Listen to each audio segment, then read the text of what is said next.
Mi ruptura con un mundo académico universitario excesivamente complaciente con la clase política, independientemente de los partidos que fueran.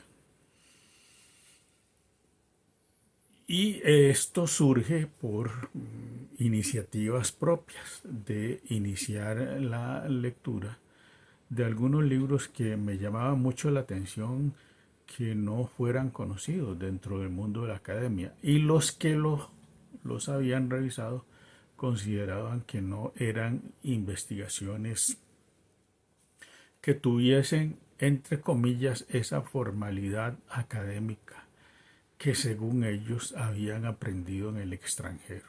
Hoy tengo plena conciencia que en el extranjero lo que aprendieron a hacer fue un grupo de gente al servicio de la clase política, una especie de subgrupo que proporcionaba y proporciona información a esos sectores basado en sus análisis. Por eso no es de extrañar que muchos de ellos llegaran a diputaciones, a cargos medios y a cargos que a veces no son visibles, pero que generan ingresos.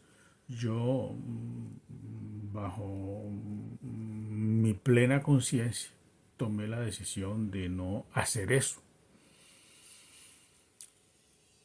De manera que eso me llevó a empezar a visualizar las elecciones del 2022 de una manera distinta, a ser muchísimo más crítico, digamos, con el pasado político, que no lo tenía porque no había tenido participación, había estado muy dedicado a la parte propiamente académica. Hoy tengo plena conciencia de la gran corrupción política que hay en Costa Rica.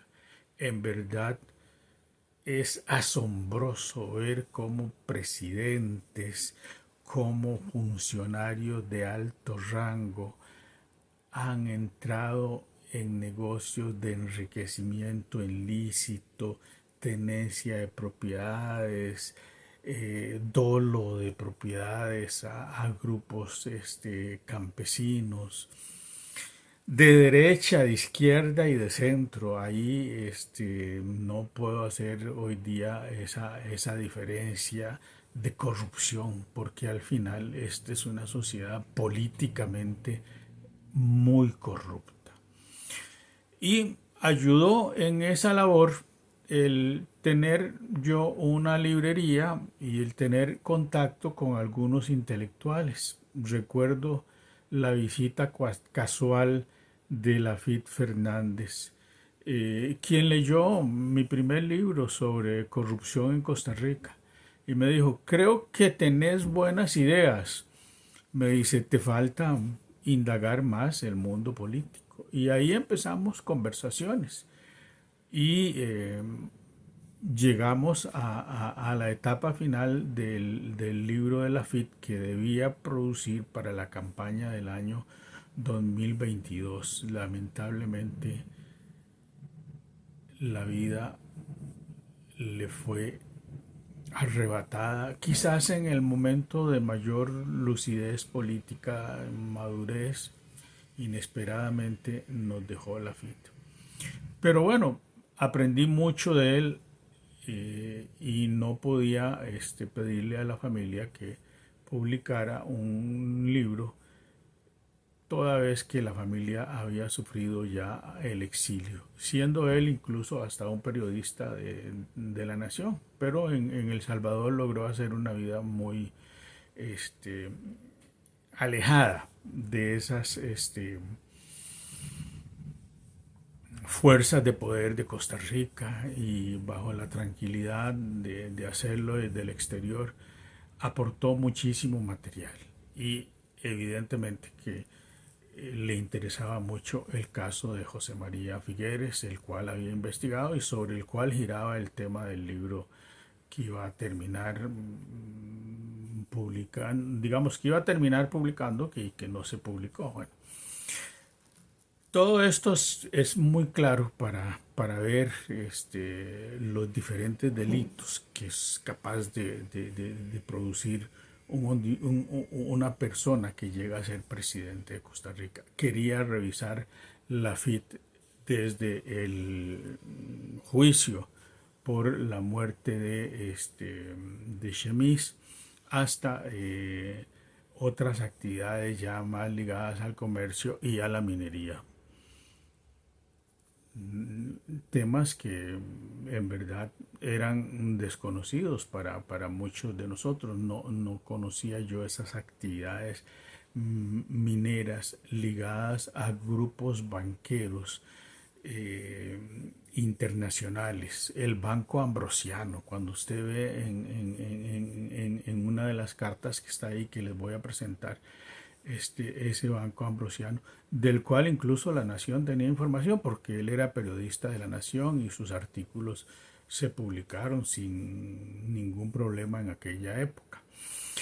De manera tal que, digamos, hoy lo que tengo clara conciencia es que la gran lucha de Costa Rica es liberarnos de esa clase política corrupta. Con bandera o sin bandera, todos han caído y han mordido el anzuelo de la corrupción, lo cual es muy duro, es muy lamentable.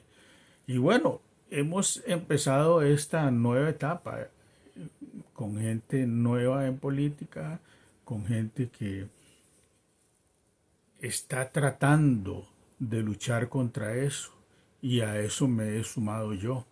Espero que sigamos y espero que no muerdan el anzuelo como lo han mordido otros sectores sociales que debieron haber jugado un papel más claro en la denuncia política costarricense.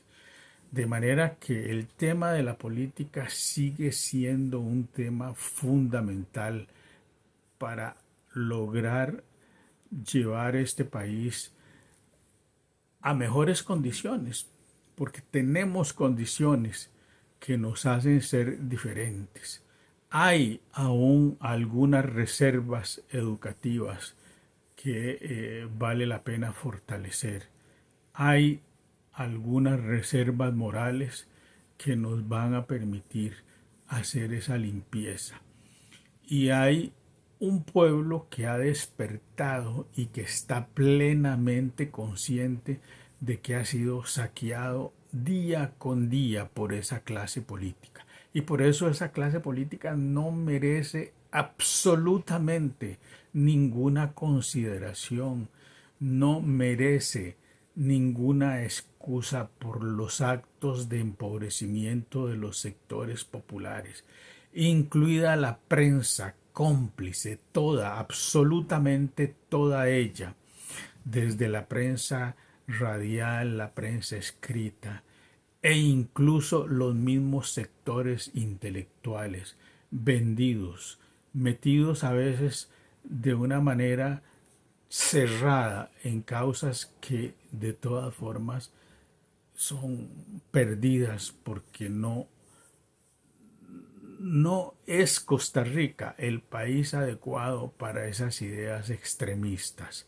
Aquí el estilo es otro y la forma de hacer política en Costa Rica es otra, es esclareciéndole a la gente qué es lo que sucede, qué es lo que pasa en la macro y en la microeconomía, por dónde dirigir por buen camino todo eso que nos ha sido vedado y que ha sido vedado a muchos sectores sociales muy empobrecidos y que se está tratando de hacer el esfuerzo. No es fácil en periodos cortos lograr romper con esas cadenas de corrupción, pero se está haciendo y se va a lograr. Nos seguimos viendo. Papá es el presidente, pero yo creo que sí hay cosas, ¿ya? Sí hay cosas que es tiempo de decirlas. Ahora, la pregunta de Luis es importante. Es cierto que el caso está prescrito. Es cierto que a José María no lo juzgaron. Pero es cierto también que es muy diferente la prueba jurídica a la prueba periodística. Al periodista no le importa ni le debe importar si ya prescribió, si no juzgaron a nadie. El periodista tiene la potestad, es más, la obligación de decirle a la gente qué pasó con ese caso. La verdad. Y yo creo que mi obligación es decirle pronto a los costarricenses qué pasó, por qué mintió, cómo estuvieron involucrados, qué incluso tramaron, construyeron en el 94 durante la primera campaña de José María para ocultar, hasta para engañar al periódico La Nación. Y lo voy a demostrar, ¿ya? Cómo fraguaron con verdaderas conspiraciones para que nadie metiera la nariz en ese crimen. Ahora, José María, eso ocurrió en la campaña del 94. 20 años después, Costa Rica tiene derecho a saber cómo fue que José María llegó a presidente y cómo ocultaron, ¿ya?, verdades que rodearon de ese crimen para que llegara a ser presidente.